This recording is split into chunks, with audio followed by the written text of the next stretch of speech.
Click. And we are live. Sunday Night with Those Guys, and Sunday Night with Those Guys is sponsored by Those Guys. What's up? What's up? How is everyone doing? Once again, another week has gone by, and some parts of the country get snow, and some parts don't. That's not me with the echo. What's up? What's up, Hugh? How are you, man?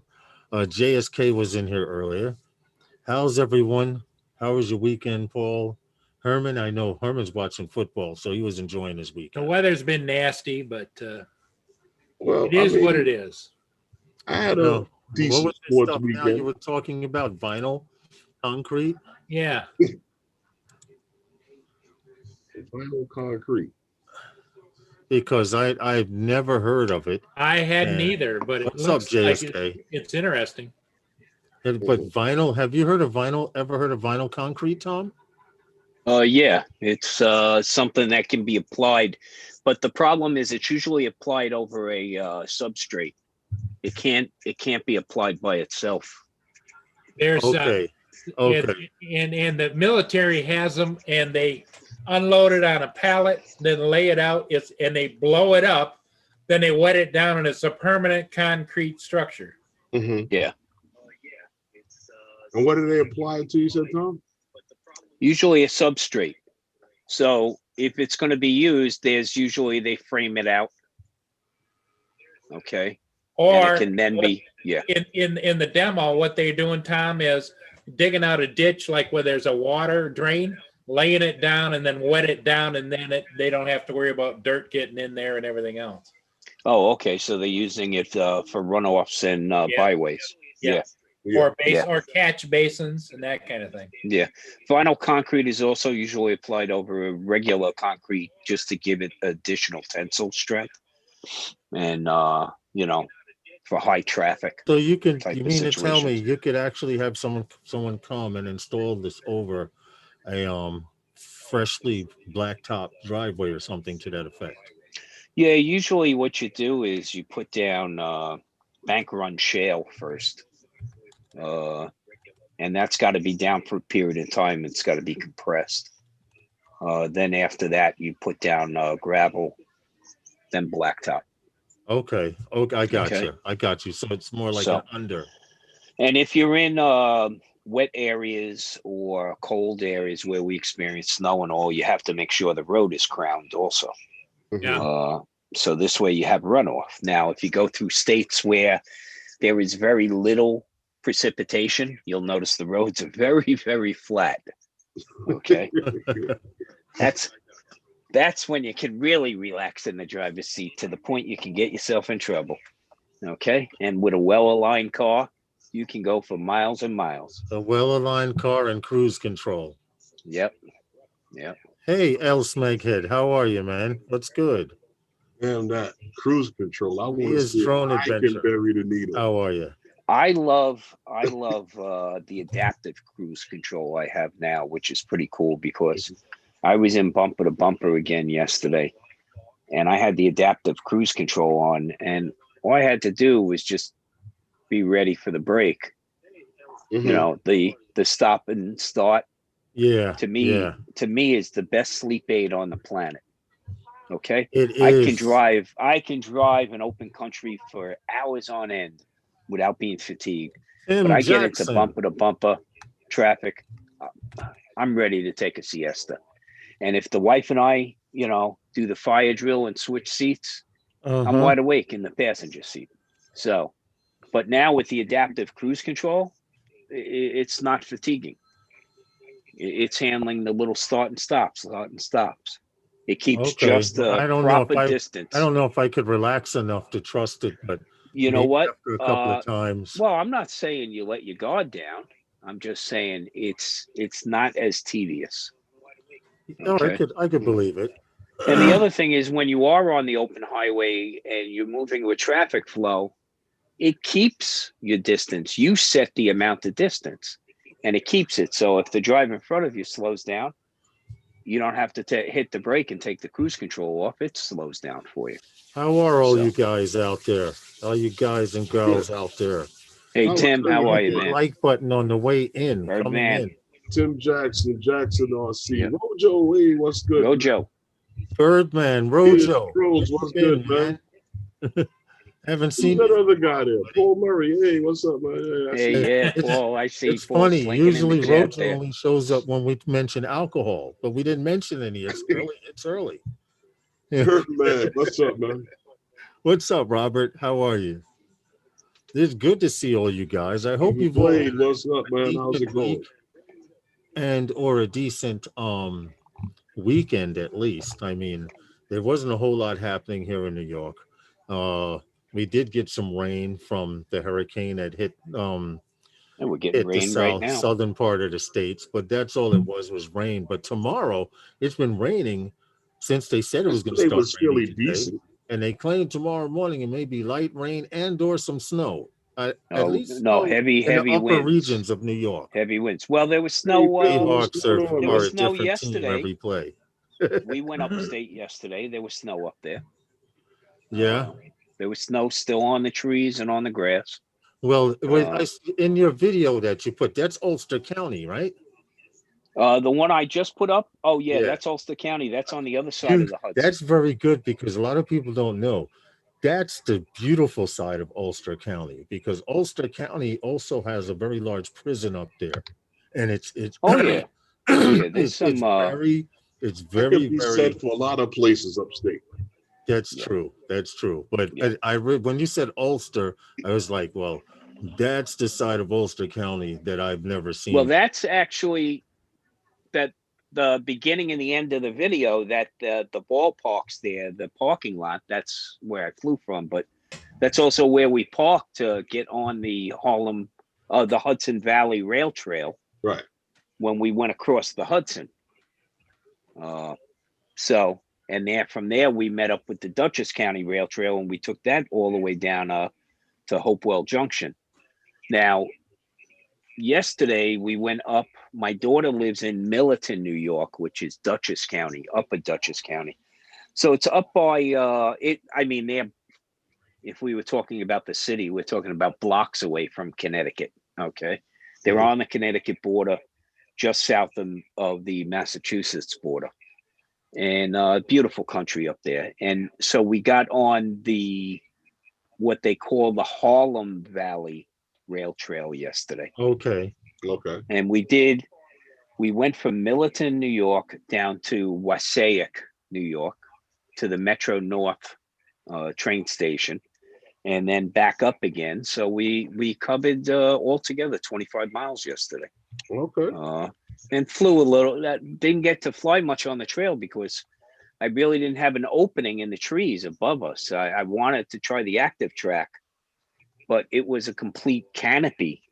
And what was really nice also, and I got to see if I can steal away some time to shoot it, is they have what's called a rock cut, okay, where the railroad had to be cut between boulders, like a mountain. Okay. And when you walk through there, there's moss growing inside of there, and there's vines growing out of these rocks. And they say during the summertime, it continues to weep water, which keeps it very green. Okay. But it's about the rail trail, I would say, it's about 14 to 16 feet wide, and it's paved. It's nice. But a lot of the rail trail is about 50 feet above the rest of the terrain around you. So you got to stay on the trail. You can't get off on the edge. You got a bit of a ridge there. But it would make a hell of a fly through, huh? Oh, beautiful. Forwards beautiful. and backwards. Oh, man. I know what you're thinking about. Yeah, definitely. Oh, you know what? And it was nice because we caught our Christmas card shot. So, which is good because I'm always on the lookout for the next Christmas card shot. So I got that because there was some snow. There was some snow on a bunch of evergreens. And so we captured that. And you're going through the countryside. So you're going through these farms and everything else. This was the old railroads. Borden was up here. So all the condensed milk and the evaporated milk came out of this region to supply Civil War troops, World War I, World War II troops. So those were major rail lines. I believe they call that the Northeast Central line back in the day. Okay, message from ABQ. So got his brag. Hey, good going, ABQ. Enjoy the heck out of it, man. We are just loving these things because they're getting us out there and getting us a few more opportunities to find some spots. Rolling through the countryside here, you're going through farmland, vineyards, and it's so, and you're going over these creeks. It's so picturesque. It's target rich. It's the best way I can put it. It's a target rich environment for the creative. I highly recommend getting out there. Okay. Yeah, I'm hoping I see a referral there, ABQ, you know, $50 gift card from Red. You know, there's probably some accessory, you know me, man, when it comes to accessorizing. Okay. Hey, listen, I can keep up with the wife. You never have enough accessories. I just found. Man, everybody I sell my stuff to, they get that, you know, that bonus package, like when you buy something from B&H. Yeah, you got, and they give you a little case with everything in it. Yeah. Okay. Yeah. I feel like, you know, that sometimes when I sell off my stuff, because, you know, I accessorize the hilt out of this stuff. Okay. I'm still trying to find a clamp that works on a goddamn bike here. Okay. He says, well, you got $50. Oh, there you go, man. Good. And you got it too. So that's good for you too, man. That's great. All right, see. Thank you very much. ABQ. Just enjoy it, man. It is a blast. Just have a good time with it. Okay. I put the bike down twice now. Okay. Hit a muddy patch. A lot of people do a lot of business like that nowadays. Doctor's office, dentist's office, insurance companies been doing it for years. Offering referrals. You get a name. Says, yes, he got they it start also. their network rolling. Good. And next thing you know, they got all your friends riding bikes. Well, you know what? There's something about this company too. I really like was the sense of community kind of thing. You know, you kind of flock to that. That's, you know, who we are. We, you know, people that enjoy the same stuff. What made you go to that company before we get into the first drone story?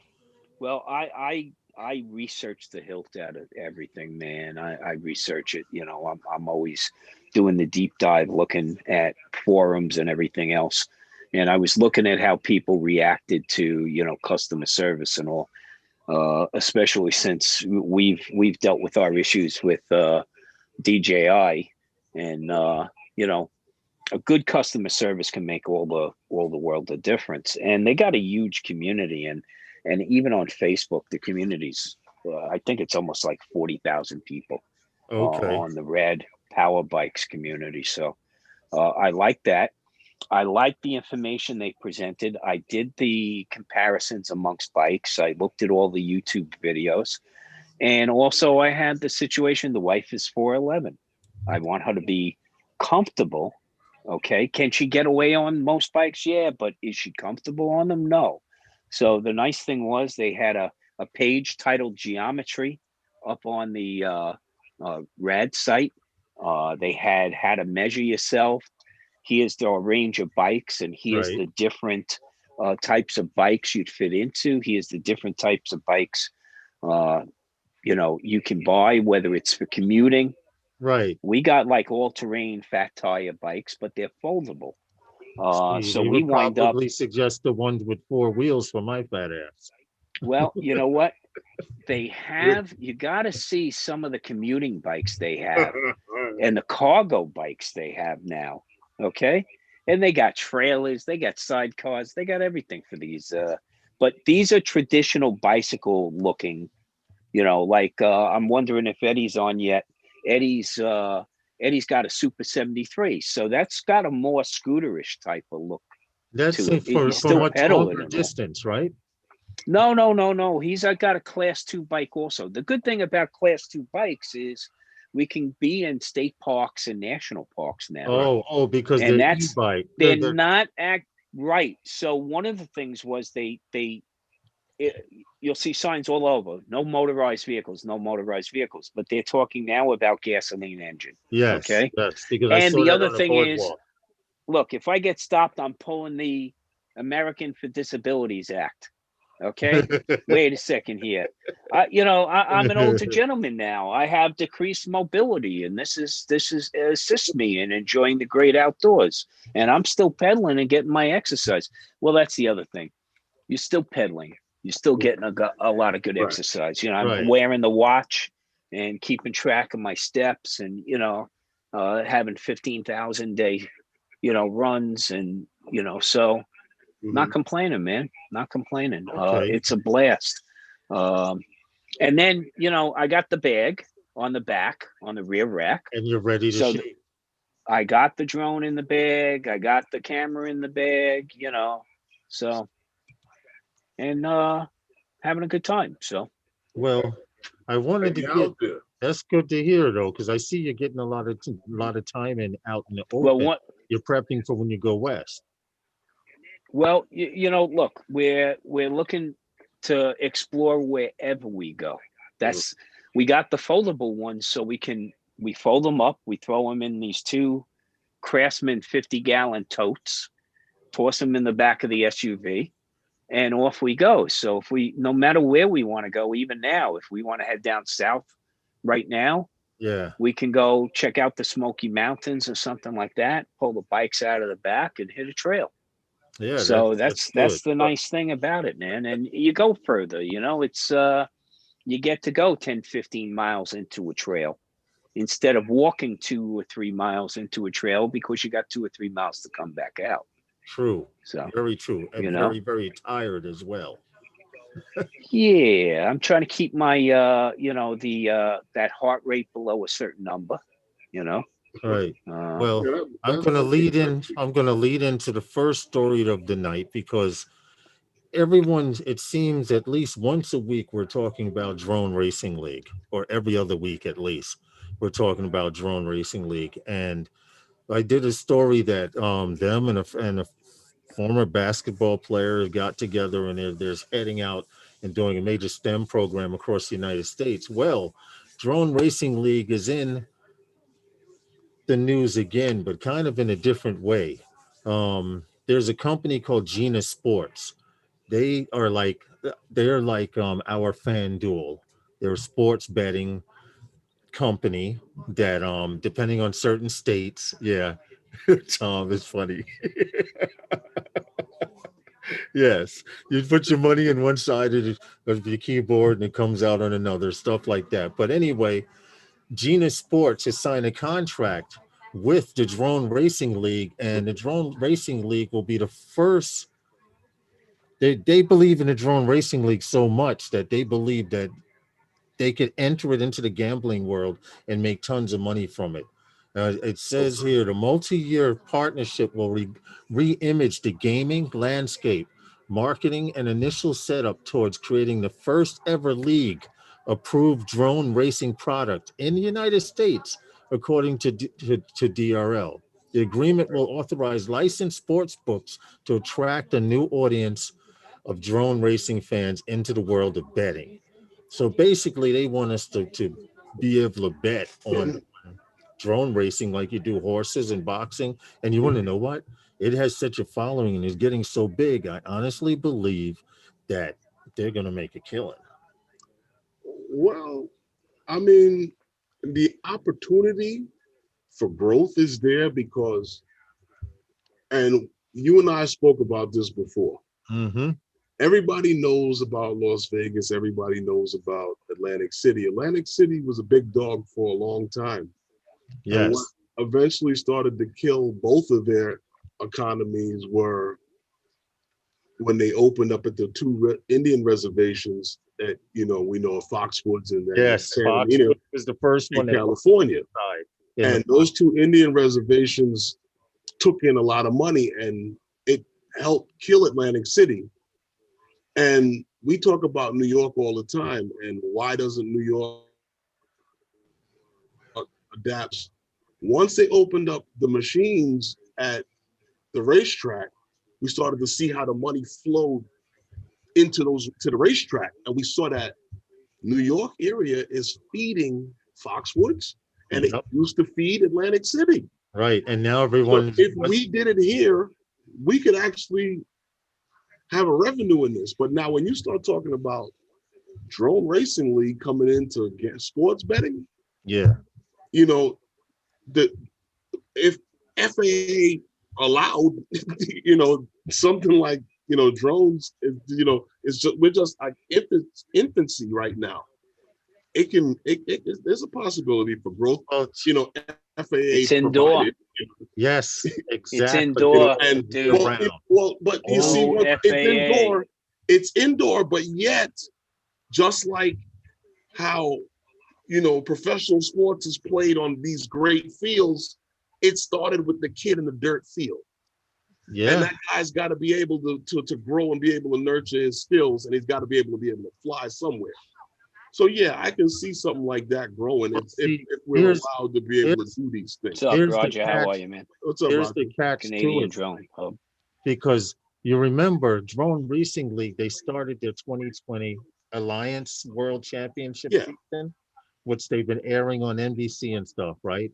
Now, not only will they be able to gamble on the amateurs, but if you're a good enough console gamer and you make it up there, people will probably be betting on you and see who makes it in with the big boys as well, because it says the Drone Racing League is about delivering real-time data-driven content to highly engaged. So let me ask a question, okay? So on the verge of adopting a new direction in FPV.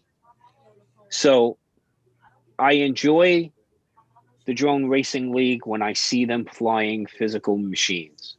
Yes. I don't know that I enjoy it to the same level watching in it the virtual environment. And watching I understand that, Tom. Okay. I said something like this might be more geared towards the gamer and not really the guy that is a hobbyist that's out there flying. If I'm going to start laying money down, okay, it's going to be on physical. It's going to be on physical. You're right, Lawrence. I got you. Okay. Otherwise, I'll go bet on Madden football. You want to know what, Tom? So, well, there are people that do that. People do that. I understand that. I understand very that. Big. That's not me. Okay. But Tom, I think the physical game is bigger right now. Tom, I feel the same way. It's a gamer's thing. I feel the same way. And you want to know what I mean? I'm not a gambler. So when I go to Atlantic City or places, now most of them had 9 out of 10 of them now are fully digital. But there was one time you could go to a slot machine and get one with wheels that actually spun and gears you could hear, or supposedly it made it up. At least it looked like At least it looked like there was some motion. Now everything is purely digital, and being an old computer tech / hacker / internet security, I used to do internet security. I happen to know anything digital you can alter. Anything that you can put money into, or you can program, or you can tell a light to turn red if it lands on this number and blue on that number, you can alter. Yeah, but Lawrence, so let me explain. Let me explain the video games you're playing. Well, let me explain the basis of the regulated slot machine.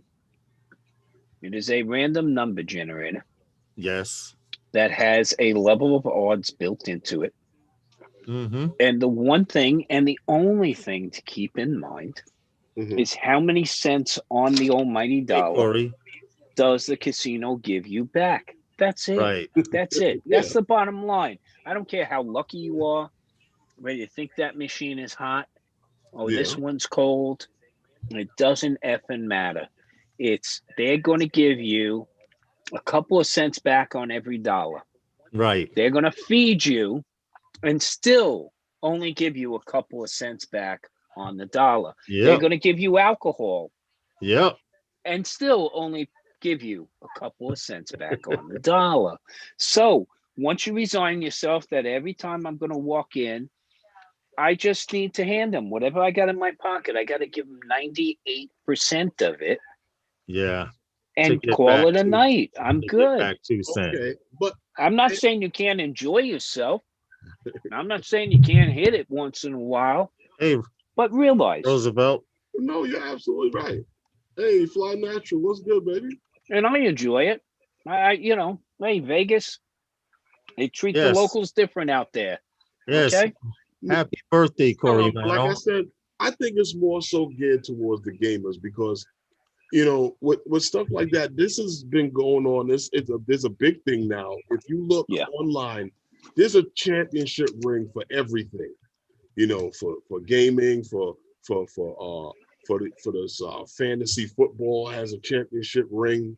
You start looking at, I look at how the gamers get together and they get these tournaments. Fantasy leagues, all these different huge business. Right. Yes, and now that's what I'm saying.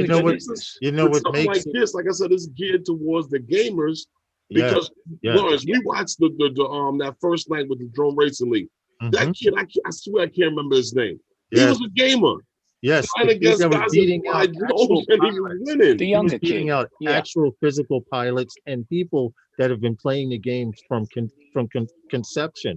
And this guy was smoking them. He once he got out front, it was like they were playing to see who won second or third because they knew they wasn't catching him. And he was a gamer. And like you said, Tom, there are people. You're talking about Vanover. Yes, I think the kid's name is Vanover. Yes, Vanover, the guy with the yellow shirt, dark hair, yellow shirt. Wait. Now, no, Vanover is the blonde kid. No, this guy dark hair, and he had a yellow shirt, a yellow and black shirt on. I believe it was. Did he have long hair or it was kind of short? It's kind of short hair. Kind of short. Yeah. With a beard, Sky? Nope. He's a newcomer. In fact, I should look that up. Yeah, I got him up on the screen. So yeah, I went to the droneracingle.com/pilots. Okay. And it's got all the pilots up there. URL. The pilots. That's a smart thing. Dredge. Wait a minute. Dredging research. That's not what I want.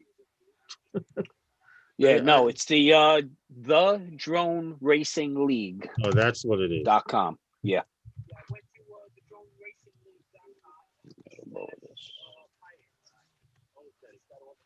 Drone Racing League. I got it. And right here, pilots. I'll tell you right now. Not Gab. No, this guy, Meow was racing. Meow was racing. The only one that wasn't racing, Heads Up. TC Sky. It wasn't Vanover. No, it definitely wasn't him. This guy is not a Drone Racing League pilot yet, and this is why. He is a strict Drone Racing League game simulator pilot. He's trying to make it onto this page of pilots, Tom. Oh, I got you. Yes, and what they're actually doing for you guys that want to know who the current pilots are, official pilots are for the Drone Racing League, I can put that link right here. Yes, yellow is Gab. Here's the link so you guys can see who we were actually looking at. But this gentleman, the reason that they introduced Drone Racing League to simulator, Tom, is because they want more gamers. Oh, we said you gotta seed the fields in order to sow the crops, right? Now, what you do, you gotta build up your following. Right now, to wet their palettes, because there are FPV simulators out there. Drone Racing League just came out and said, "Boom, we're making a racing simulators, and our shit is better than everybody's out there." This is the only way you're in the door. Yeah. Sure. Yeah. But you look at a lot of the online poker games. Same thing, right? I mean, you can wind up on TV in the World Series of Poker. Yes, you got to wear their emblem on your chest and on your hat. Right. Okay.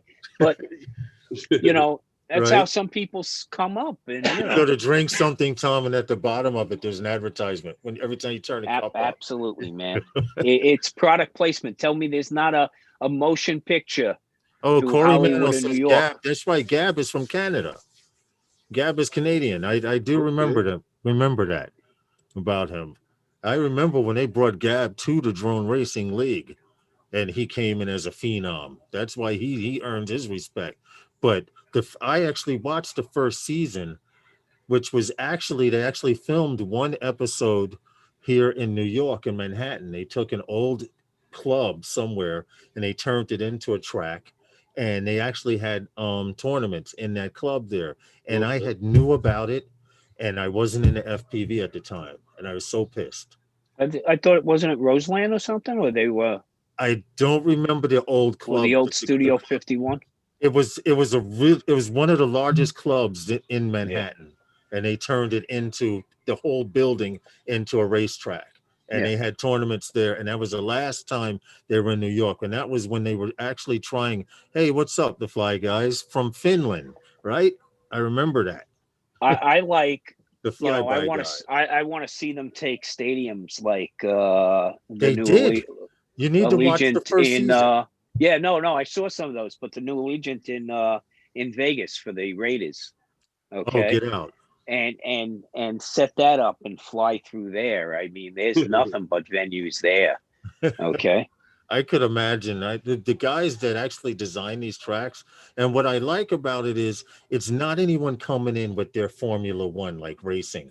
You know, any kind of race you have to have certain specs, but once you pass those specs, if you can, you're on top. With this, everyone's racing the same. No. So get it straight. Formula One racing. Yeah, that is exactly what it is. Where do you think this is coming from? So there are a set number of tires. Your tire pressure has to be this. You can only have this much fuel. Your engine displacement can only be that. You can tune to your heart's content, and of course they do. 24/7, 365. Well, most it comes down. It comes down to driver, and it comes down to things, and the gremlins, getting in there and effing you up during a race. That's what it comes down to. And it's the same thing here. And that's what I like about it. No, there's other things. There's other competitions out there. You're talking about, street rails and you're talking about drag racing, stuff like that. Even there's criteria you got to fit within. Now, if you want to use this type of engine versus that type of engine. Oh, yeah, of course. That's all in there. So it comes down to, even the brand of tires you use. So, but that's what I like about DRL also is this is a spec. It all comes down to pilot skill. Right. Okay. Yes. The dynamics of the track and how the pilots deal with it. That's what it comes down to, and the changing conditions in front of them. I mean, here's the other thing, you got 6 races. And even though this guy's leading the pack the whole way and I'm trailing in 6th, I could be in 1st in a heartbeat. There just has to be a little chaos in front of me.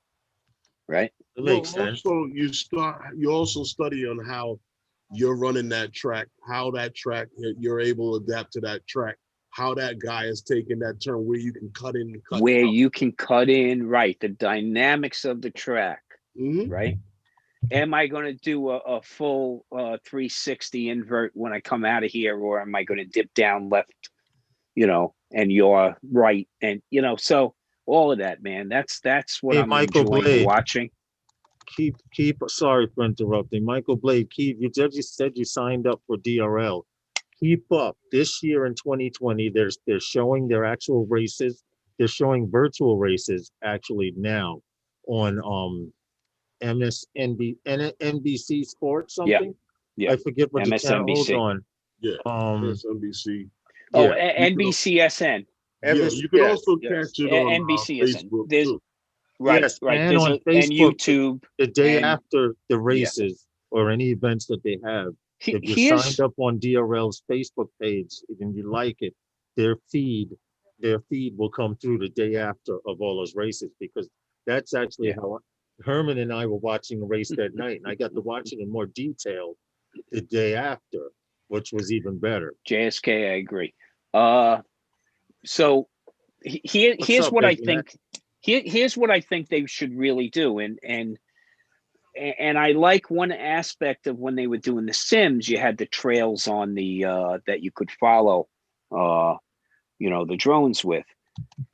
I don't know if you guys remember several years back, Fox instituted a trailing puck in hockey, where you could actually see the puck, a trail behind it, illuminated as the puck went across the ice.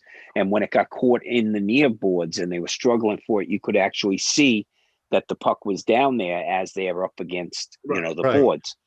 Okay. And they did away with it. And I thought that was, I had a lot of people who didn't follow hockey and say it was really difficult to follow on TV, which it is. And I played hockey for many years. It travels so quickly, man. But with the trailing illuminated puck, it was a nice thing. That's what I think they should add, and they can do that easily, is by putting basically a device on there.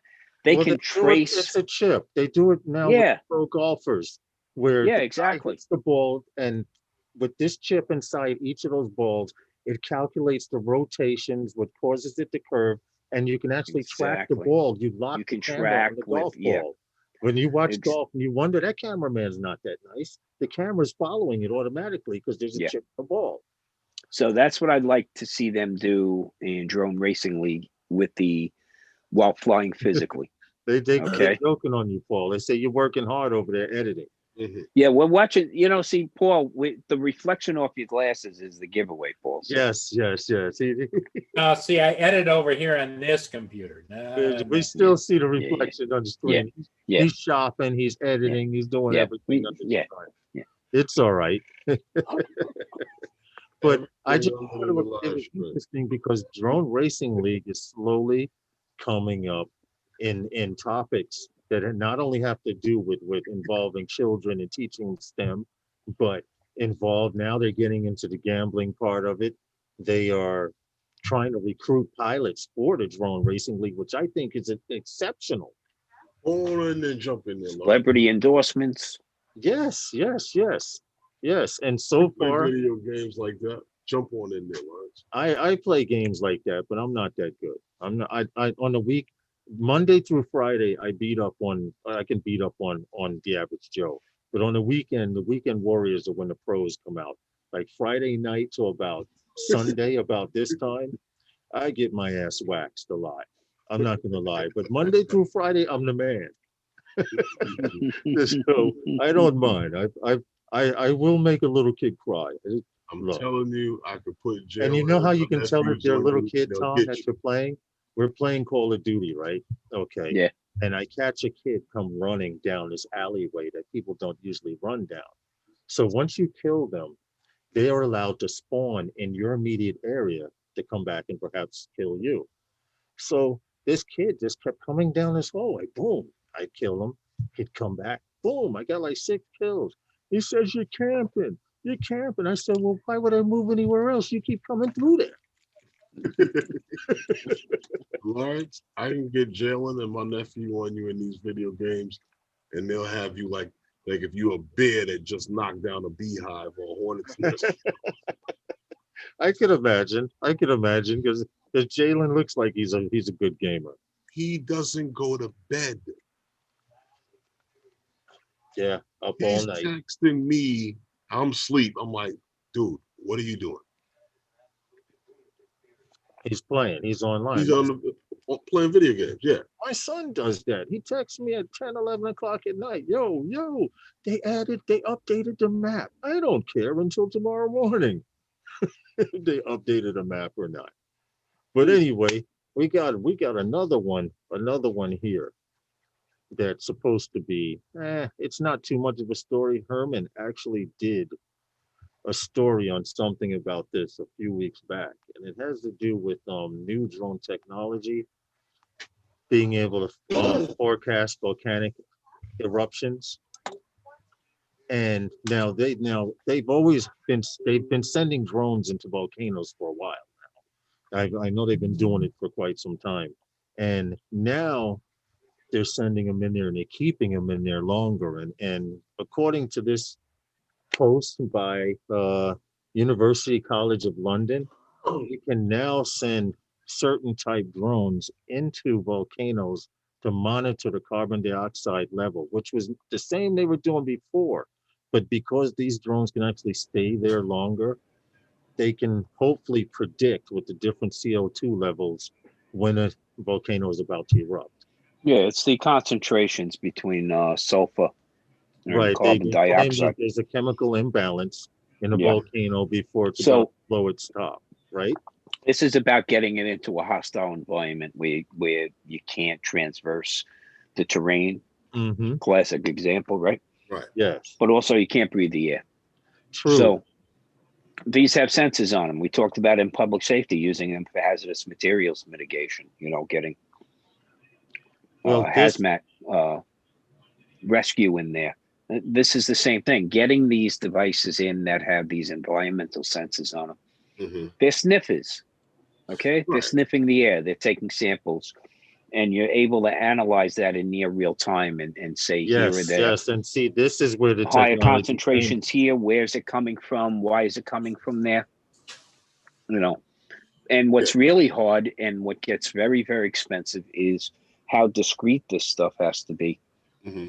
Because we, a part of that article went on to say how humans create about 500 volcanoes worth of carbon dioxide release every year compared to what volcanoes do, right? And pollution and everything else above. Exactly. So these things have to be very discreet and be able to measure very minute quantities between the sulfur and the carbon dioxide and be able to pick out Well, all I these. thought it would be interesting to put the story here. I'm not going to go too much into detail of it, but which is why I'm putting the link. But I thought it was real interesting because at one time, if you remember, before the DJI Phantom 4 Pro commercial, when they sent the drone out over the volcano, or had the volcano in the background or whatever. Yeah. They were only sending drones to the edges of the volcano. But that was right. so you can see and the gases were messing. Well, you also look. There are places you don't send drones. I mean, I remember filming in out in the desert by Prim, Nevada, the solar thermal farm, and you don't fly over that solar thermal farm. Oh no! Because at 300, 400, 500 feet, the temperature is 1,200 degrees. Okay. I was going to say with all the mirrors and everything. Yeah. You don't do things like that. Well, I'll put it to you this way: DJI Care isn't going to help you in that case. Okay. There's nothing left. There's nothing left. Well, you know what? It's funny. There's nothing to sweep up and put in the box and send back to them. So it's funny you would say that, Tom, about flying near a solar panel. I found this out flying FPV. I was actually practicing doing power loops out here where I live in Queens. They took all of the lifeguard stations on the boardwalk and they've elevated them from floods and stuff like that. Yeah. And I was doing power loops over. And one time I kind of lost orientation and I went to level off and there was a solar panel in front of me. And as soon as I went past it, my whole channel and everything just went out. Really? Yeah. Wow. And these were the black I haven't experienced that with those. Yeah. But with FPV, I did not know you can't get near them. So I know out in I got a video up on my YouTube that I filmed this place, and it's wild because they have boilers. Basically it's a hydro thermal solar farm, and it looked like a lake in the middle of the desert because of all the reflective panels. And Google also worked with the power company to get the panels to move precisely with the sun, and they're articulating panels, right? Oh, get out. So what they do is they reflect light from the sun back up to this boiler, this water boiler up on a tower. It's on a tower, yeah. They usually have one focal point. And when it's not aimed at there, you can see it in the sky and it's black, okay? But when all of these angle towards it, it looks like a mini sun sitting there in the sky. I can believe it. I've seen a few videos. And the environmentalists out there have complained vehemently about that they're burning the number of the atmosphere. No, bird kills. Oh yeah, bird kills. you're flying through a laser. Migratory birds, and it was very tasteless by Kentucky Fried Chicken to open up a place right there. It wasn't right. Oh wow. But no, I'm only kidding. Okay. It would have been I was out there. about to say, man. Out there, it would have been Chick-fil-A. Okay. It would have been Chick-fil-A, right? Yeah. But I just thought it made for a story made for good news, only because everyone's always saying, what about this for drones? What about that? No, I mean, drones? scientific research. I also get tired of hearing people say there's no drone news out there. There's stuff. Oh, there's all kinds of stuff. I've said this and I've said it 100 times. There is something going on in the unmanned world every single day. Oh yeah. Was DJI releasing something every day? No. No. When you find this drone news, then thank goodness I couldn't afford it. Oh yeah. Okay. Well, that's that too. Okay. That's the next thing. Can you guys give me a second to go pay the water bill? The water bill. Yeah, well. Yeah. He made a withdrawal. It's time for it. Yes, he's got to make a deposit now. Yep. Okay. Hey, hit me off. Tom, are you going gonna adults talking in code? Tom, are you going to buy the Mini too? No, because I just spent money on a Mavic Air 2 that got devalued because of the Mini 2. So no, I think I'll hang on to that one. I don't think it got devalued. No. I'm only kidding. I'm enjoying it. I sprung for the smart controller with it. It may have devalued the original Mini, but I don't think. Oh yeah, I got one of those. Don't worry. I don't think it did anything because you're talking about entry level on all aspects of that. Oh yeah, I was surprised at how accurate I really was, but I wasn't surprised at that, Tom. But also happy to hear it too. Happy to hear it that they're leveraging it. I'll tell you, the Mavic Air 2, I'm enjoying it. I got the smart controller, so that makes it even easier to use. Okay. I wasn't surprised at that accuracy. No, it's a better technology. I'm glad they're leveraging it. I'm glad they're using it. The accuracy. There was a time where DJI was Wi-Fi. Then everything became Lightbridge. Yeah, it's the natural progression. I don't think that. I wasn't surprised at that. DJI is also proving that it's not worried about its product line and the survivability of its product line. True, by releasing something. Also, so like the technology, for instance, of 4K at 60, we're starting to go beyond that now. So now, as time goes on, that technology that once was given in the Phantom 4 Pro, now almost 4 years now, that technology has become cost effectively cheaper for people to be able to purchase that in something like the Mavic Air 2. So right. Whereas that was more featured in your more premium drone. Whereas that now, when you start talking to your premium drone, you're going to start to see more and more. Just like when you start getting into your cameras and your DSLRs, your mirrors, stuff, you start to see more and more come. So your resolution on your mobile devices is so good now that you can enjoy it. Is 4K 60 overkill AVQ? Yeah, it can be argued as such, but then again, everything never is said that when 1080p came in. Everything over is 720. progressing, right? I want 4K 120. Okay. Yeah. Yes. So these are things you want and desire, and in technology, 6 months later you got them. Right. It's just a matter of time. Look, there is hands down the best entry-level drone available on the market today, or on the market in a week or two, will be the DJI Mini 2. Hands down. Well, honestly, it's not even a decision to make. Well, honestly, if 4K 60 is still overkill, then that means that the Phantom 4 Pro is still the best 4K 60 shooter. Oh yeah. There's no doubt about it. But it's overkill is subjective, right? Right. Okay. Understandable. So I mean, once You see, it's like once you rode that tricycle, eventually you're gonna want to ride something that's got two wheels and training wheels. And after you master the training wheels on that bigger bike, you're gonna want to get that two-wheeler. Then you're gonna want something that's a little faster, something you could get out there with the big boys and run. Then that's correct. And if you'd like a referral code for an e-bike, just ask, okay? Okay? No, I'm kidding. Because you also got ABQ now, so you know, be competing with referral codes for them. Listen, with them.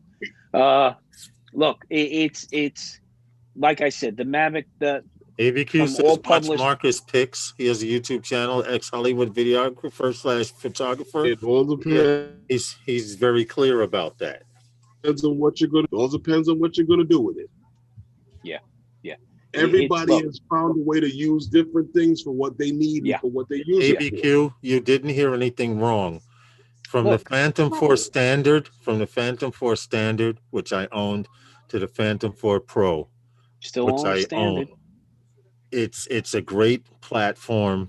I would hate to see it go, and it might, maybe, I'm not going to start no rumors, but there's a very good chance that series isn't dead.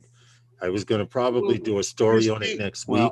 If no one does a story on it this week, I'll definitely do a story. Units out there. There's RTK units out there. There's still a thriving community out there. You're right, Tom. But Lawrence, this is what I tried to tell you before about the verbiage that goes around on YouTube.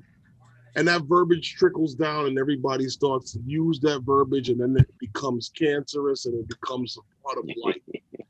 And I've never heard a DJI announcement that said the Phantom series was dead. I never heard that. I heard that talk amongst guys that are fanboys and guys that think that they got an inside scoop on DJI, and everybody's trying to predict certain things, but I've never heard that. The same, I never heard that, that this platform was too small, the Mavic series is, or this series is too small to be able to get this into that. So this is why they never did that with but now you see that OcuSync fits into that little purse. Also, at some time and point before this live stream is over, I have a public service announcement for New York City FPV pilots. Here we go. But you also need to read that disclaimer too. Before I say it, yes, I'm definitely going to read the disclaimer before I do, but at some time and point, because Justin, Drone Evolution, and I, well, since I already started, I might as well go into it. The views and opinions that are heard tonight are not necessarily the views and opinions of everyone on the panel and or in the chat. And what this public service announcement has to do with is I've gone through this with camera drones. Buckle up, Herman. Okay. And what I mean by going through this with camera drones, this guy has to get this shot. That dude can't fly here. This is my spot. Well, I'm starting to experience that bullshit with FPV now. And I want this to go out to all New York City FPV pilots, because every place that I've flown drones, whether it be FPV or camera drone outside of New York, those guys and wherever they are, they don't go through half the bullshit you little Dairy Queens go through here in New York. And what I mean by that is you guys don't like this guy because he has that drone. You don't like that guy because he flies with these props. I'm getting real tired of hearing it. And Justin and I, Drone Evolution, we're talking about it today. And he said he was going to make an announcement in certain groups, but this guy doesn't like Tom because his earpieces are white, and that guy doesn't like Herman because he wears wire glasses, and the other guy doesn't like Paul because his TV screen's too big. When are you guys just going to learn to fucking fly and enjoy the art of flying again? And with that, I'll leave it alone. But that goes out to all you FPV pilots in New York. One don't like this one because he hangs with that one. Stop that little kid shit. Seriously. I'm done. I think I might do one of those a week. I didn't hear all of those things you're talking about, but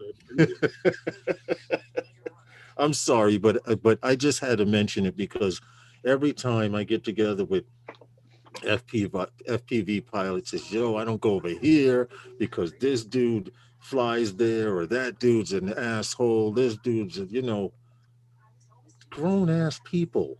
I mean, some of them are as old as I am and older, and you're arguing with a kid because What's he up, Sean? he flew somewhere you fly 3 times a week. So you claim that as your spot. Don't nobody have no fucking spot. When it come to flying, cut it out. All right, I'm done. Are you? I'm done. I'm done. Seriously. With Okay. that, with Well, that, hey, Lawrence, yeah. tell us how you really feel, will you? Well, I was actually nice about it. I know you were. If I We was gotta very get him tame. off. We gotta derail him right now. Don't you have another news story? You Yeah. did send me something else, right? We got the I main had to read. story tonight. Okay. We got the main story tonight, and which I titled the stream BVLS, Beyond Visual Line of Sight Networks, Yeah. are coming to a state near you. Now, this is once again another story that Herman has done on a Wednesday nights with those guys, and it has to do with the state of North Dakota. Wait a second. Wait. Have you ever been to North Dakota? No. No. But Well, did you hear the governor's mansion had burnt down, and it almost took out half the trailer park? You know that, right? You do know in North Dakota, right? A traffic jam is 2 cars waiting to get around a tractor Stop, on the man. highway. Stop. So I'm just saying, stop. okay? I'm just saying. Okay. So right away, we know beyond visual line of sight means it's also across the street. They didn't have to go for a flight above people waiver. We know in the entire state. This okay, is true. they could fly from one end to the other without ever crossing over anybody. Okay, but just it saying. is the tactical waiver that they have. Yeah. Because okay. I mentioned on Wednesday night with those guys, 73 on September 23rd, that North Carolina was developing this system. And they had announced this about a year ago. They would put all this money into the system that they were trying to develop statewide. Yes. And they were using this company, BVLOS, and they had the BVLOS C-10 UAS copter that they were using to develop this system. So, listen. Some of the first YouTube videos I saw were guys flying out in the Midwest. And I was wondering why they were getting so far. Why they were getting so far out in the Midwest with Phantom 3 standard.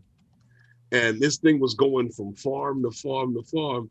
And I spoke to DJI, and the guy at DJI was like, he looked at some of my videos, he goes, "You getting that far? Wow, that's impressive in New York City." Yeah.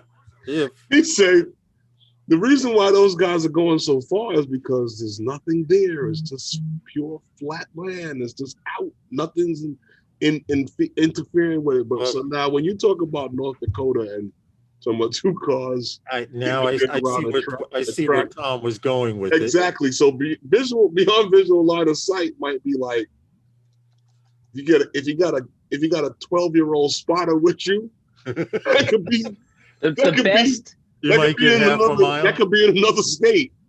Look, the best photo I saw of North Dakota, it was a telephone pole, like three tiers with the wires. But there was a guy standing directly next to it because the snow was 22 feet high. Okay, so when a blonde moves from South Dakota to North Dakota, both states get smarter. So, okay. Wow. Wow. It's a state when you travel through, you wonder, is it ever going to end? Okay. Is that bad? No, it's just that. I'm getting a call from a neighbor. Hold on. I'm sorry. I hope it's not somebody from North Dakota. Okay. Because I believe they just got phones recently. No, I'm kidding. You know what? It's a great state. It's a great state for this type of technology because the vastness, it is not a highly populated state. Okay. So there's a lot of value here in beyond visual line of sight and what the capabilities can be. All joking aside, although I still have probably a half a dozen North Dakota jokes, so let's not go there.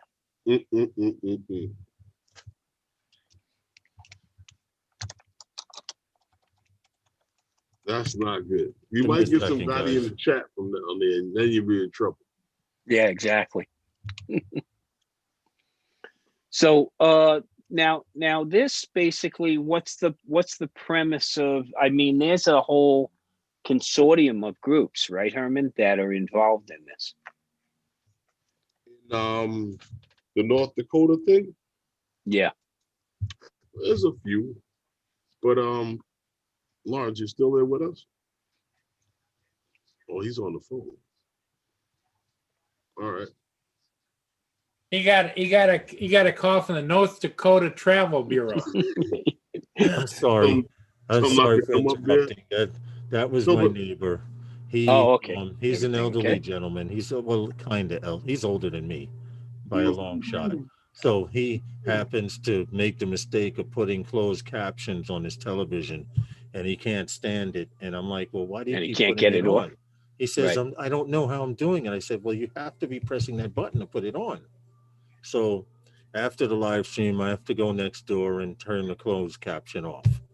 But getting back to this particular story before we started ranking on North Dakota. Oh, sorry, but look, this is basically a consortium of groups, that are working along with the FAA and the FCC. Along with December 31st, the initiation of them focusing on remote ID and stuff. All of this stuff is coming into effect because it says in the article, North Dakota has invested millions. Well, you'd let me know also, Tom, why they can afford to invest millions. They have nothing there.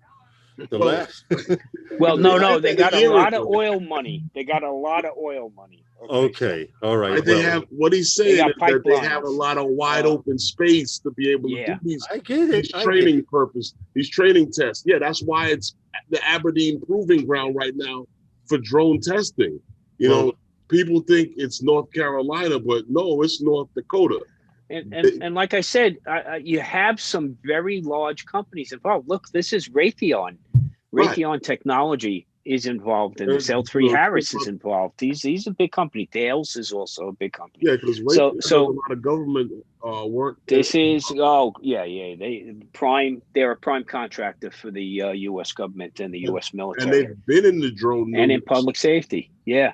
Raytheon's been doing this. Well, it's funny. Been involved for a long time in technologies from the dawn of time.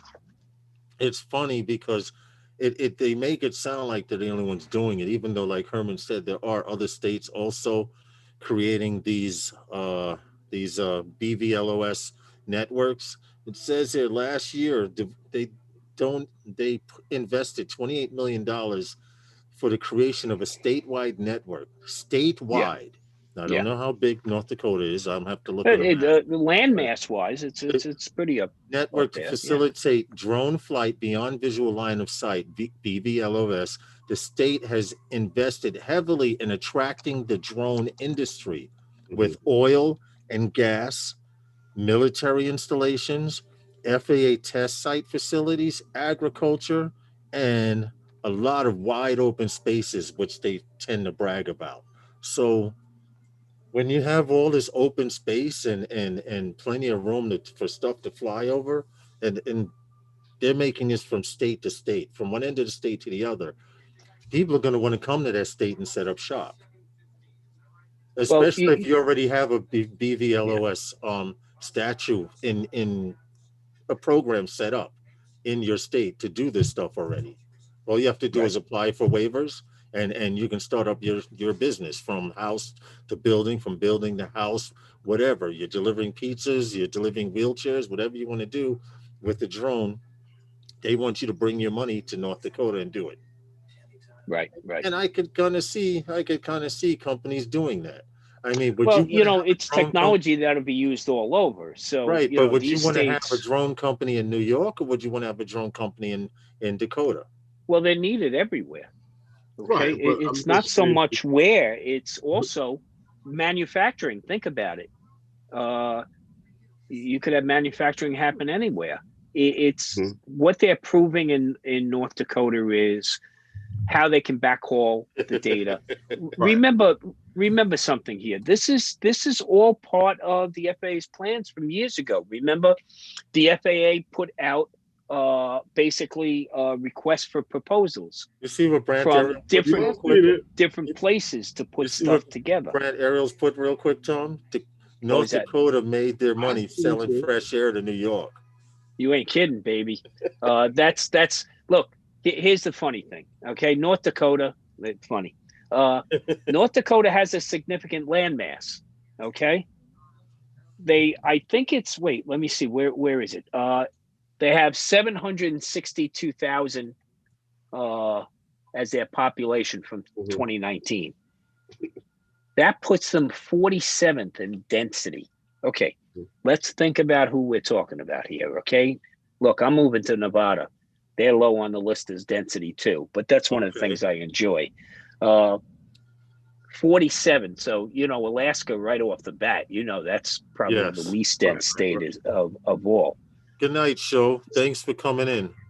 Good night. But there's a lot of value in a statewide program like that can transverse great distances across the state. Yeah. Okay. And that's why industry, technology, the technology sector is definitely going to get behind it because it's a proving ground, like you said. Okay. All of these places, the North Carolina, it's a proving ground. Upstate New York, it's a proving ground. Well, it's the ability to do it. The infrastructure makes it easier for them to be able to do it. The acceptance first, the acceptance from local government. Yeah. Okay. The cooperation of industry and let those two factors come together and work with the FAA and the FCC in order to wrangle through the quagmire of bureaucracy so that we can get some real value out of these things. Right. Well, if I'm not mad, I just wish New York would wake up and let us know what the hell they're going to do, because that little test site that they had between Rome, New York and Utica, and that's active. Mile, well, that's I know. That's very active right now. I know very, it's active, very active. I haven't seen them want to take it past there. I mean, no, there's a lot. You really need to. The logistics. There's a multi-tiered project plan in place up there. I have to correct you. There's a multi-tiered project plan in place up there. There's a lot of things going on, a lot of moving parts, and a lot of value coming out of it. So it's no different than these other sites. Well, my nephew lives up in Utica, and it was at one time, hey, very nice to meet you. I can't read your name because it's in a foreign language.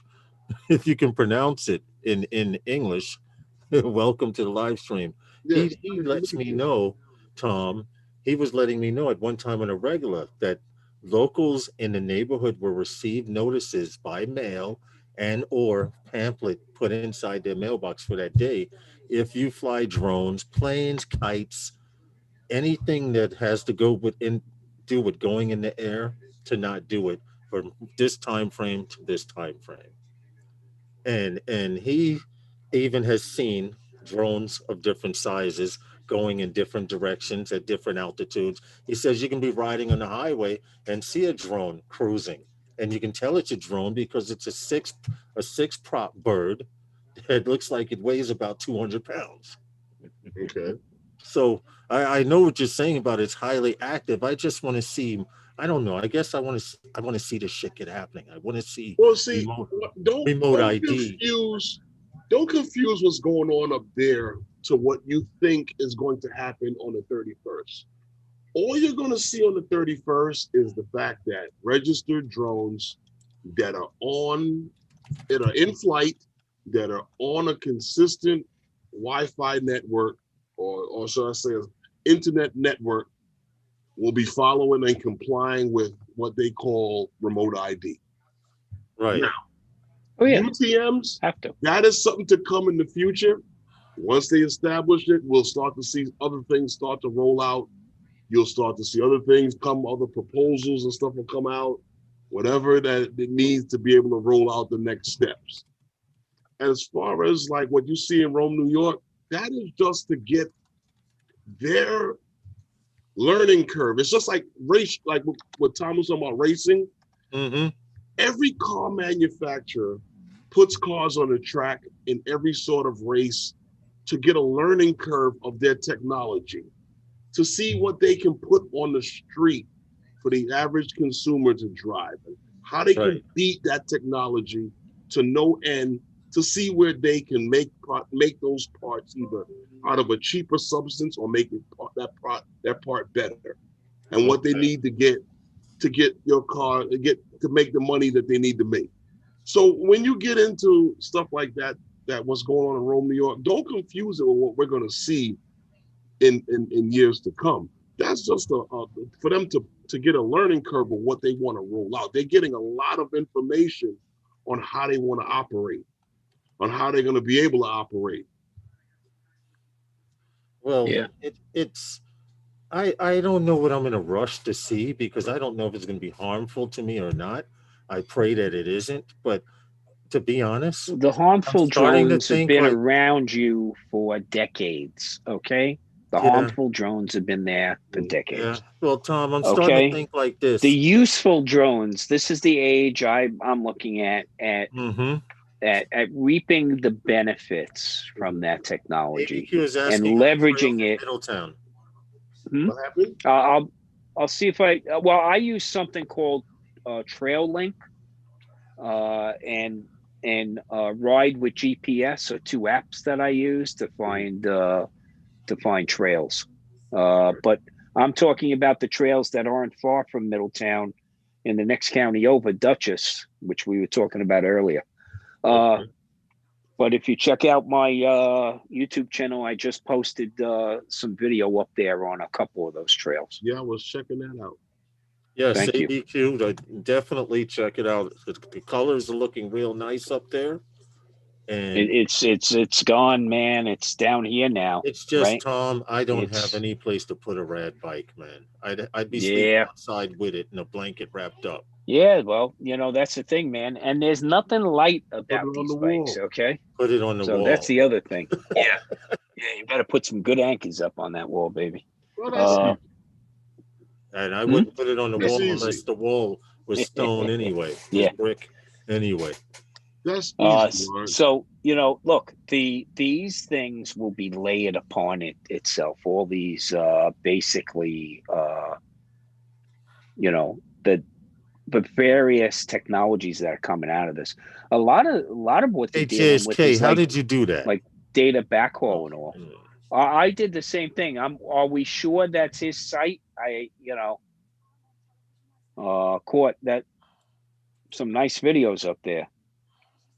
Yeah, I cut and paste and put it in YouTube to see what I'd come up with. Okay, let me see. So I'm trying to communicate with this guy. I see it looks like Korean. This is it's Asian, but it looks like Korean. No, it's Korean. Okay, because I was told Korean usually use a lot of O's or circles in their writing. That's how you can tell the difference. Is that well the shape? Is that how? That's how I was told. It's the shape, but I'm trying to find out where he's from. But with all these states creating these drone highways and how would I say? I guess drone solution. I'm at a loss for words here. Remote infrastructure. That's what it is. It's a remote infrastructure. Yeah, well, it's basically all the components put together to support the operation, right? So there's a lot of stuff going on here. I mean, you got the telecommunications end of it, the data backhaul, the actual equipment, the telemetry data. Yeah, well, that's the other thing is they're collecting tons of data. Okay, that's that's what you have to do during these pilot phases, is to get all that, as much data that you can collect so that you can analyze it and make some informed decisions on which way are they going to take it next. Okay. They've been thinking about that from the day they started the projects. Yeah, that's true. So most of this is mapped out in their project plans. And a lot of those project plans are available online. I mean, you just got to sift through the FAA RFI filings and the test site filings to get all that data. I was trying, yeah, let me see. I can go to a YouTube channel and put in that name and see what his channel is. Paste. But I've come up with a few things for his channel, so he should send us a link. Yes, drop a link up there. Channel. Send us a link to your channel if from what it Samsung Tavern, Yecheon Samsung Tavern, Hidden Valley, Philippines, Filipino. No, okay. That's not Filipino, by the way. That's not. No, I'm saying that's not Tagalog. Who? We're trying to look at the account of the gentleman with the Asian text, and I'm looking at 5. I'm on his page, which has like 5 videos. He's monetized because he's got commercials on his stuff. I just can't see what the numbers are on his page right now. He doesn't have his numbers. He does fly a drone though, and this is what's good because I can't read green.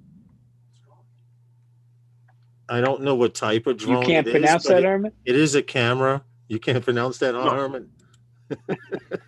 No.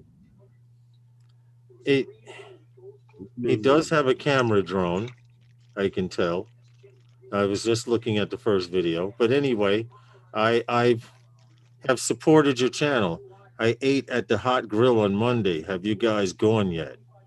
No, man. No. The Hot Grill. I actually not traveling anywhere outside of the 5 boroughs, and preferably not outside of my town until these numbers start dropping some here in New York, because they are on the uprise, unfortunately. We are not as bad as some other parts of the United States, which I'm glad and we're fortunate for, because people are listening. But you still have certain sects of people around New York City that refuse to cooperate, and that's where all the numbers are spiking. And until the numbers start dropping, I don't know. Put it this way, ABQ. So far, knock wood, we survived the first wave. Now it's to get through the second one. You know, it's like that video game that you used to put a quarter in at the arcade, right? This brother got some nice footage here, Lawrence. Yeah, I was checking it out. I'm going to have to go back and check his channel. I just click support to show some support to his channel. And yeah, I'm going to subscribe to his channel too. All right, I got you. Yeah, there we go. So I'll hit the bell. You picked up a few subscribers, dude. I want to come back and watch some of your footage. I was looking at the previews, and it looks like you know how to fly. Welcome to Sunday Nights with Those Guys. Welcome to Those Guys, period. Yes, definitely. FPV Joel, how are you? And welcome to this Sunday's. You missed my New York City FPV rant, but you're going to have to play it back. I don't even know what timestamp. Mike, I'm doing all right, man. Should have recorded the timestamp. What happened? I was talking to Mike. So, Tom, how long is it before you decide to relocate to the other side of the world? Well, my dilemma right now is the job. So I'm hoping New York City offers a pension incentive so they can maybe eliminate some of the layoffs that they're talking about, because that would mean maybe my wife could get the age waiver and collect her pension, and we can get the heck out of here. I'm ready to. You're ready to get the hell out of here. I think I'm ready at the end of the calendar year. I mean, you know, the job is the job, but the stress is still there. And before the year is out, you're gonna have to know how to do your own live stream, right? So we can keep in touch. That's it. So definitely will. I don't do... think I'll be competing with Roger though, for the 7 a.m. slot. You know, that would mean I'd have to be up at. What about the 3 a.m. show with Paul? There you go. Yeah, well, the problem is my 3 a.m. out there would be Paul's 6 a.m. So, or no, Paul, you're Central Time, Paul? No, I'm Eastern. I'm Eastern. Oh, you're Eastern. Oh, okay, yeah. No. So his 3 a.m. Yeah. There's always room at 3 a.m. Yeah. 3 a.m. is not a time I plan on being up there. So, you know, just know, Tom, you're always welcome. Appreciate that, Paul. Thank you. But you know, we're hoping to spend at least the whole half year out there next year, and then the year after that be full time. So, you know, it's just so much stuff to get rid of. Hey, FPV Joel, if you know Night Train, hey, Welsh Rob, if you know Night Train, he does the show, I think Thursday nights or something, the something whistle. Yeah, Thursday nights. It's Thursday night. He has the whistle stop. Yes. Try to be on there this Thursday because I'm trying to find a channel where I can give away some motors, some FPV motors. And unfortunately, these motors I'm trying to give away. Night Train hasn't gotten back to me, but I'm going to be a little more persistent. What's up, Explicit? How are you? I mean, if I can't give them away, it's going to force me to build something else, and I don't want to do that. I don't. I already have my final project for the year, and I don't believe that. Huh? I don't believe that. What are you talking about, Herman? That if Herman says he knows you better than you know you. That's what he's saying. If you don't give away these things, it's going to force you. How come I can't see? Herman's experiencing technical difficulty. Please stand by. He muted you, Herman. All right, I'll unmute you. You're going to do it regardless. See, I couldn't do that to Tom last Wednesday. What were you saying, Herman? You're going to do it regardless. It doesn't matter. It's just like I told you. I'm working on this computer. Yeah, why don't you tell us on what you're going through? Now, keep in mind, when Herman says he's building a computer, it's good to see you, Explicit. He's a drone bum. He's really, really building a pinky and a brain take over the world supercomputer. I'm trying to control my medicine from right here in the house. Give me some specs here. I haven't really gotten it down yet. I'm still doing the research. What do you mean, man? There's a power drain in your neighborhood. What do you mean? What it is, seriously, I did a lot of research. I watched a lot of guys build computers, and I said to Lawrence the other day, I was like, you know what?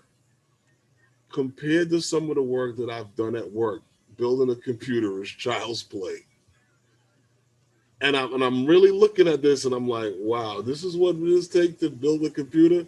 So I've dressed bigger cabinets than that, with bigger cable than that. Look, hey, Ariel. This is a component change out project. That's all building a computer is. Yeah. Okay. You know, it all starts with the motherboard, the puzzle, right? And if the pieces, if they fit, then they belong there. Okay.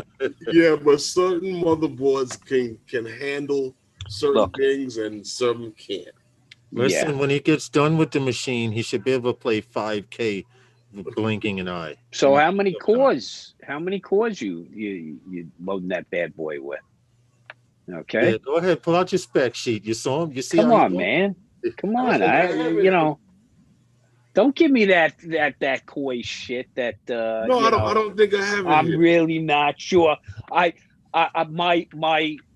tax records are under audit. Tom, he was telling me talking to me right? Tom, I used to build computers back in the Pentium days, and they had the Pentium 1, Pentium 2, Pentium 3 series. I was building machines back then, right? And it was completely different from the way machines are built today. Now you have liquid-cooled systems to keep the processor from melting through the motherboard and stuff like that. And he was explaining to me the intake. Like, you see this tower here? I have 1, two. Oh yeah, three thermal fans here. testing. I have 2 fans here. I have 2 fans on the bottom, and I have 2 fans on the back going out through the back. And he was explaining to me about intake and outblast and Oh radiator yeah, well, coolant. thermal testing will show that when you have like front-mounted radiators and stuff that guys like to do, the worst thing you could do with a radiator in a computer is mount it on the bottom, because that's useless. Yeah. That doesn't really do anything for your computer. Now, It if you doesn't have a dissipate the heat. top-mounted exhaust, that works fine. But if you have a front mount, you want an intake blow. So it's certain things, but you want tubes down to be able to stop the pump from gurgling. Also, you also don't want to create turbulence inside the cabinet, because Yes, then you it's do. air Right. defeating itself. No, Right, no, it's air defeating itself. Right, but You're going to stop air from coming getting in to certain than you places. want air coming out. Absolutely. Because But what will again, happen is you'll have air sucking in through holes Yes. on the computer that are not filtered, and you'll get a bunch of dust and dirt in your computer. Right, exactly. And that's not what you want either. Yep. Yeah. So, there's a lot of different things about computers that a lot of people don't know. That's why I always looked at, once I've learned these things, I've always looked at a computer that you buy off the shelf as, get your hand out of my pocket. Because for the price that they're asking for some of these machines, when you get down to the nitty gritty and you go out and put it down yourself, you can get a little bit more for the buck. If you know. Does anyone understand this comment Brendan O'Connor put in the chat? Maybe I'm missing something. What happened? Let them not cooperate and let them die because they did not listen. I'm missing something here. Won't spread it. What he's talking about. Well, that's what I'm trying to figure out. I'm trying to see what am I missing. I missed the context. So yeah, that's what I mean. It depends on what he's talking about. Yeah. Okay. Our world is because pretty much screwed that kind of fits into remote ID. Oh yeah. Look, Brendan, there's no discussion there at all. That's why we don't bother discussing it. Yeah, this world's out. That's okay. A given, definitely. We've already resigned ourselves to that fact. Okay. Oh yeah. Look, most definitely. Look, once you politicize a pandemic, we're all in for a world of hurt. Okay, that's my political statement for the evening. This is true. Yeah, but it's like, look, aerial landscapes put up there, right? It insulates all that dirt and dust, winds up on the components. It actually insulates the components and causes them to overheat. Yes. Okay.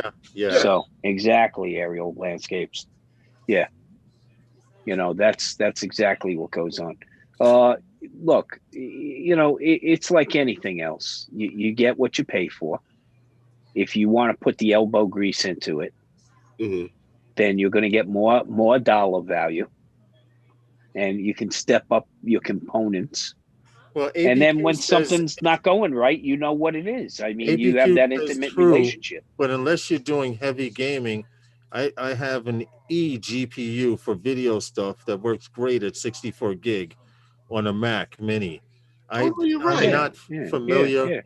I'm not familiar with Mac work, but I've always been a PC man, and from what I've always liked about PC is any part that I want to replace, I can replace. And every time that I messed with a Mac or an Apple machine, it cost me money. No, keep in mind, I'm just doing it because I want to do it. Hey, what's up, Morris? That's why I'm taking my time to do it. Later, Morris. Fourth Industrial. Klaus Schwab. What I have here works just fine. Have a great stream. Because no matter what you have locally, I can have a machine as big as this room that, processes everything and within like a fraction of a third of a second, whatever you want to call it. But no matter what I have, it's all determined by the pipes going out on the internet. Whatever I got going, whatever I'm able to blow out on the other end determines how fast my car is going to get down the track. So I can have a supercomputer in there. It doesn't matter. It was just something that a little project like I was telling Lawrence I wanted to do. And I was sitting down, taking my time doing it. Herman, a lot of people putting puzzles together on their kitchen table. Mhm. Okay. So, you found your outlet, dude. Right? I mean, it's you'll get something at the other end that instead of hanging on your wall, you can leverage. I want to talk to Herman on the phone when he powers up his tower, and I'm gonna be looking towards Brooklyn and see if the sky goes dark in that direction when he powers up. Pretty much like Paul. Paul has enough radiation in his house to nuke food if you just sat it out in the air.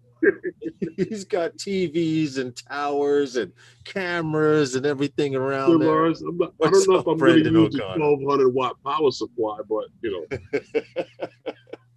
whatever works, I'm surprised. I'm surprised they don't have people outside your house, Paul, walking with Geiger counters with all the shit you're running in there. Don't see how big the skunks got walking in his yard? Yeah. Well, FPV brought my pre-built for as much as it would have cost to build my own. So the song is cheaper isn't always true. FPV, Joel, it's all about what you want to do. And you know that. You fly FPV.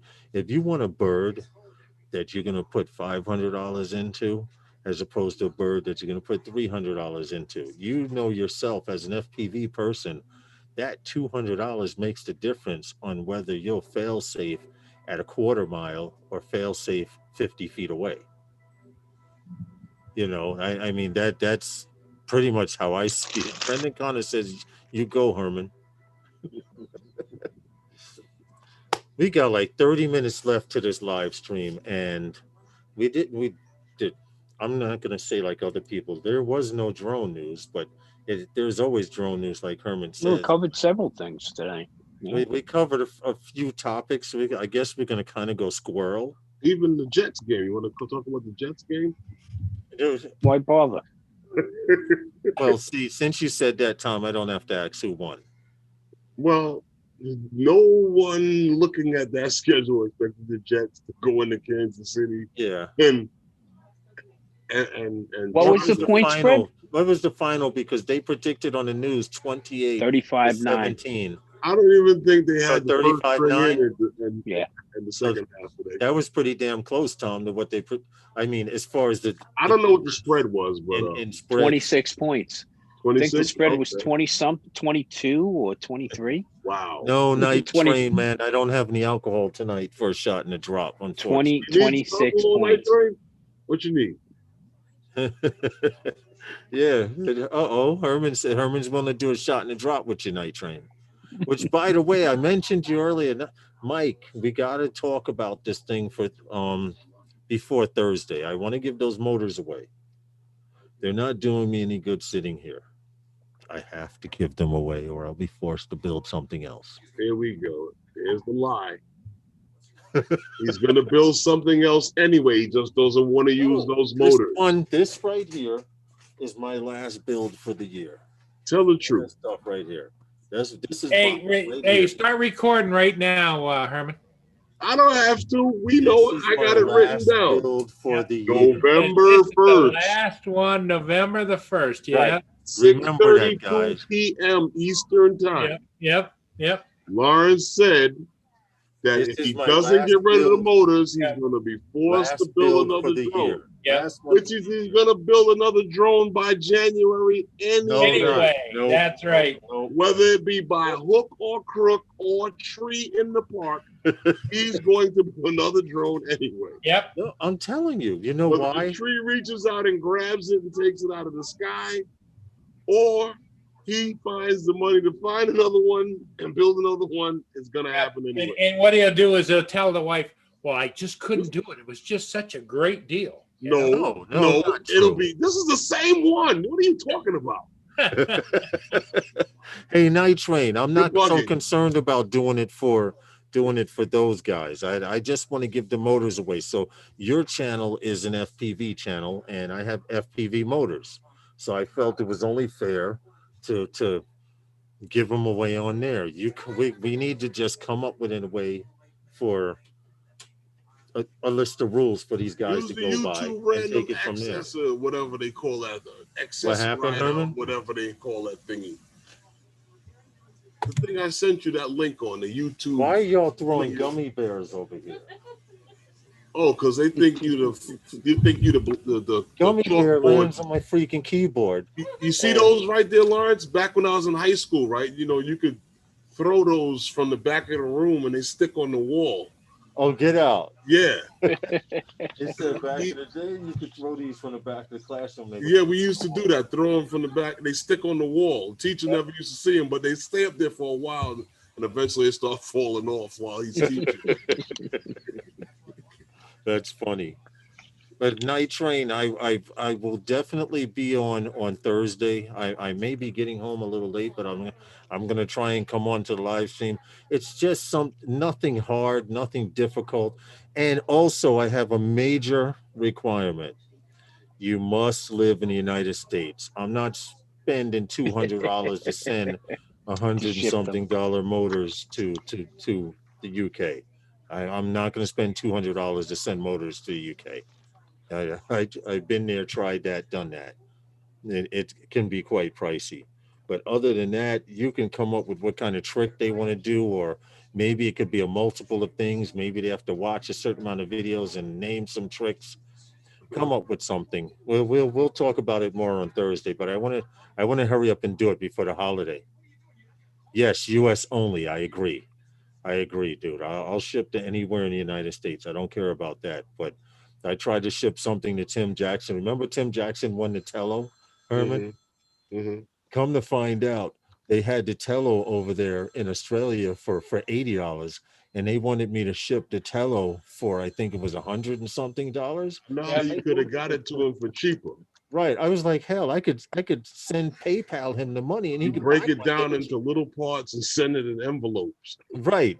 Let him put it back break together. it down, right? But let him put it back together. You can send fortunately, his son still lives here in the States, so we appreciate you, Brendan O'Connor. His son lives here in the States. Thanks, I was able to send it to his son here in the States, which was a big, because I was instead of paying $100 and something when the Tello only costs $80, I'd be like, yo, PayPal, here's $80. Go to a store and pick up the Tello, and then there's your one. But we would still been stuck with the one here in the States. So, hey, but then you could have did like other channels. You could have given it away to like 100 people. Oh, stop! What are you saying? If you become a Patreon member, you could win this too. Come on, for only $1.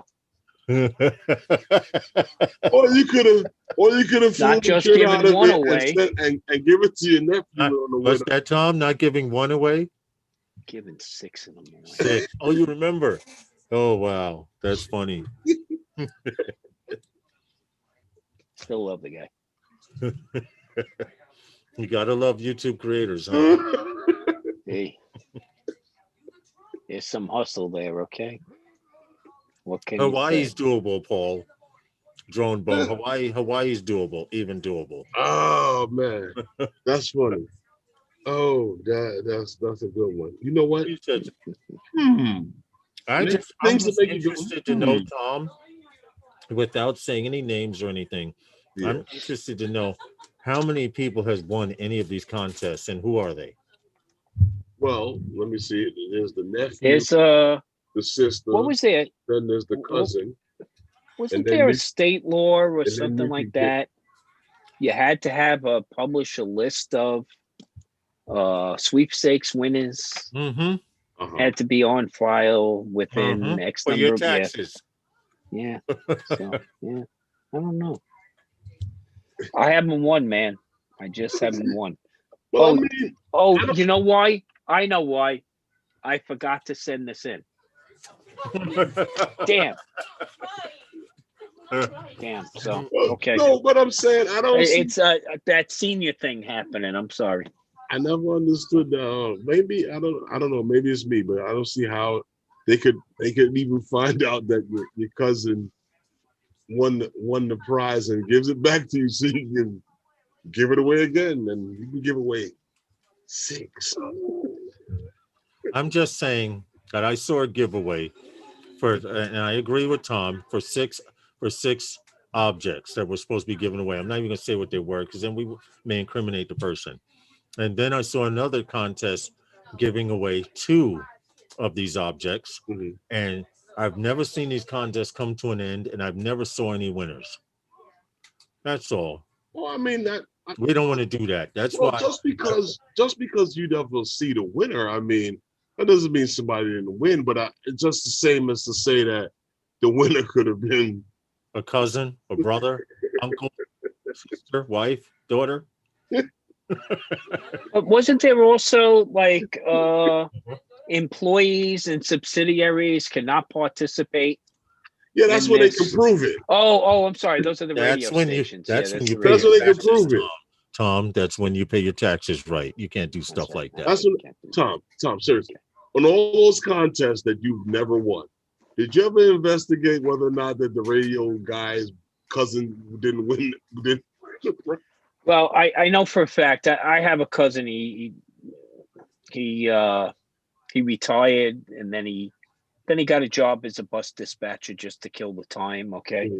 He spends most of his time listening to the radio in the car, and he's won more Yankee tickets. And in fact, one of the radio stations had to ban him twice from participating because he won within 30 days, so there are real people who win those.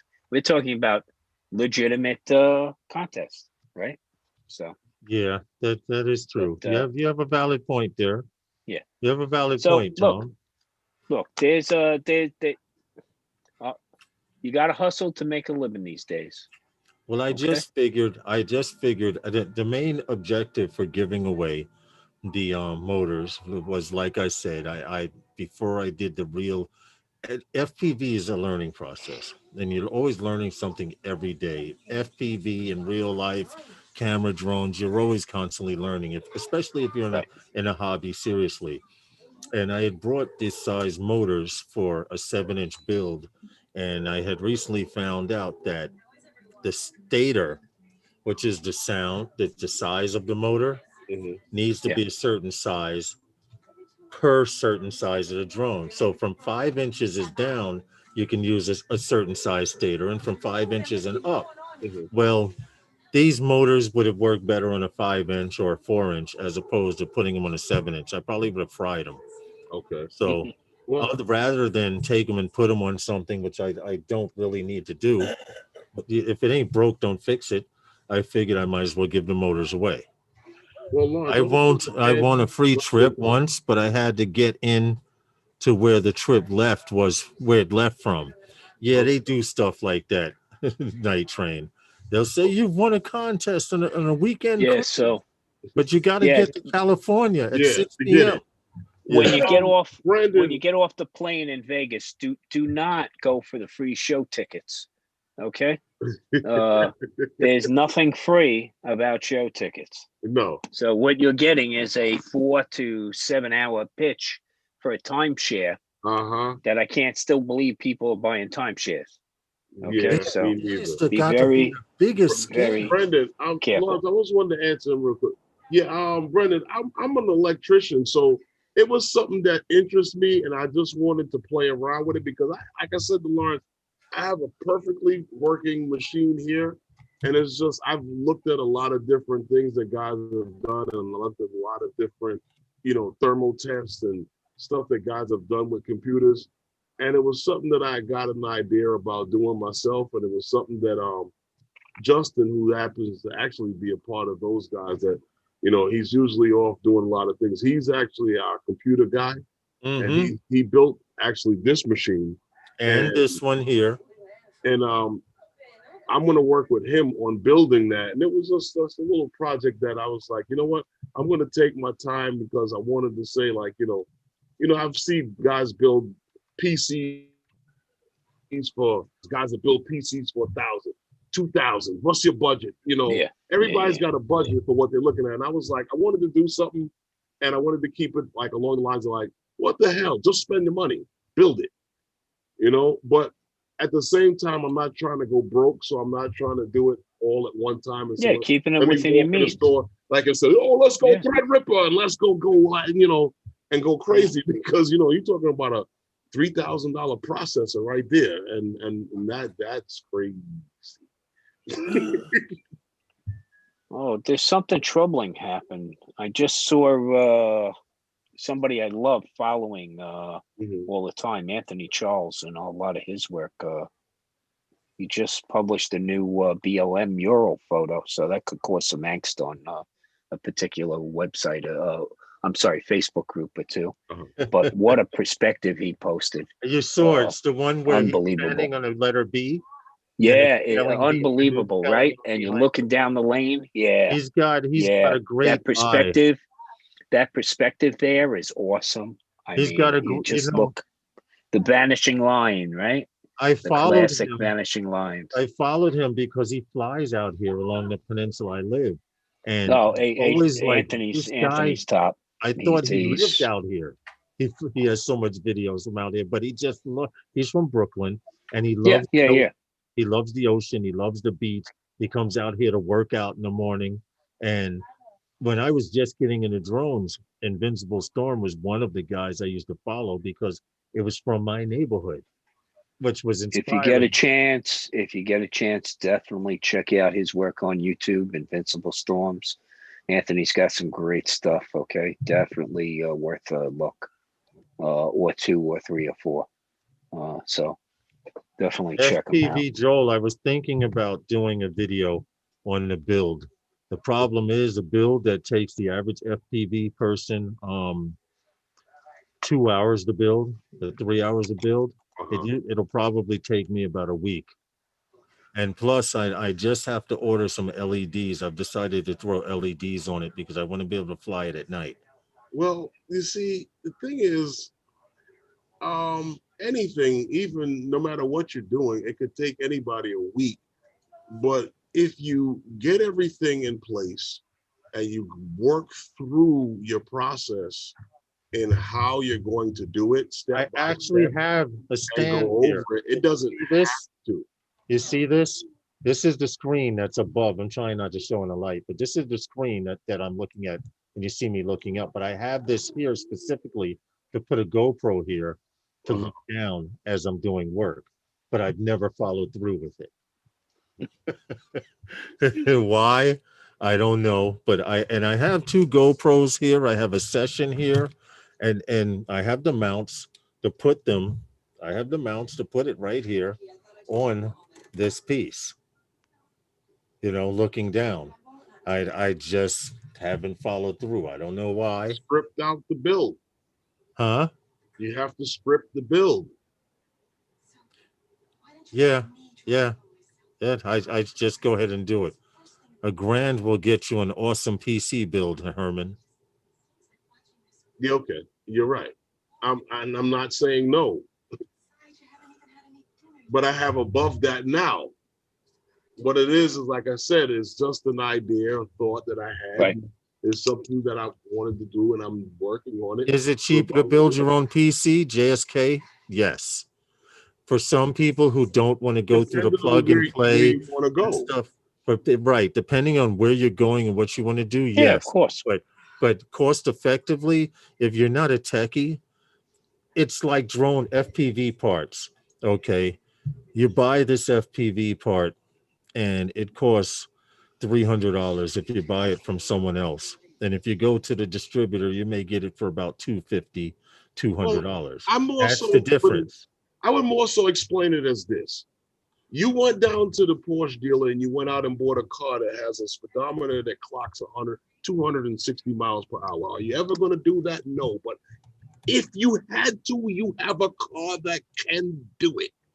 And that's the difference between building and buying. You know what, FPV Joel, you got a valid point. I'm gonna put this Hero 7 or this Hero 5 up here, or maybe even a session, because I just need something to record it. Builds don't need to be in HD and stuff like that. Oh no, but you like I said, if you want to build the drone, if you want to do a video of it, you gotta work on the format of how you want to build it and script it out and follow that. Yeah, script it out. Yeah. Just one of the best things to do is take a sheet of paper and draw 6 cells on it, and those are your scenes. I used to write scripts. Yeah. So and the thing is, the key with that is lighting. Okay.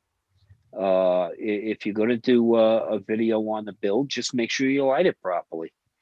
Okay, because all bets are laid to waste otherwise. It's just true. like audio, right? I have more than enough. If you have crappy audio, almost enough to be blinded, but I would actually have a floodlight next to the camera. I would actually have a light next to the camera. These little LED lights now, you can get them really cheap on on Amazon. These are LED lights right here that are in these little flat little flat panels you can put on, a Joby Gorilla Pod or something, and just because you're talking about, realize lights that you have up here and up here, you're trying to illuminate something. You want to illuminate an area where there's going to be shadowing. Small area, right? Yeah. Small area, because look, your light diminishes, that inverse square rule, right? Further you travel, drops off twice as much, right? Yeah. So, I always get a kick. I find it comical every time when you watch a sporting event or the Olympics, and you see people with their cameras, taking shots up in the stands, and all the flashes going off, right? Mm-hmm. And they just illuminated the bald guy's head in the row in front of them, because they sure as hell weren't throwing any light on the field or their subject. Right. Okay. But nonetheless, they all try. Okay. No, you're right, Matt. JSK, in answer to JSK, says, so if I see a PC in the store for $3,000, I could probably build the same PC myself for about $1,500. Not necessarily, but you should be able to build it for cheaper. You should be able to build it for cheaper. Look, what the difference is sweat equity, right? What's your time worth? If you try to buy a Mac and a PC with the same components, the Mac's going to cost you more. Why? Because they built in the environment also. This, I'm going to coddle you. Nothing will ever go wrong. Okay. With a PC, something's going to go wrong. It's what you pay. And if you have your sweat equity like Herman in putting it together, he knows each component intimately now. Okay. Yes. He knows what it's capable. He knows how he can flex its muscle. And you don't have to justify it, Herman. I mean, you took on a project that you're getting enjoyment out of, and you're going to get use out of. True. Well, the thing is it's not so much that the fact that if you find it for $3,000, you can do it for $15,000. It's more so the fact you have to also keep into consideration the company that built your computer. They're not paying what you're paying for the parts. No. You understand what I'm saying to you? So when you start getting into the capability of the computer and what the computer can do. Now, what Matt said is true. About $800. Yeah, that is true for what most people are doing. But it was just like I had mentioned on the other show about a graphics card that they mentioned, and I was looking at a review on it. And the guy mentioned the graphics card is for that guy who is doing video for himself and wants to be able to say, I can process 8K for myself, and yay, rah. You know what? Right. But if he can do it, so be it. Does he need it? Maybe not. True. Probably not. You know what I mean? That is very, very true.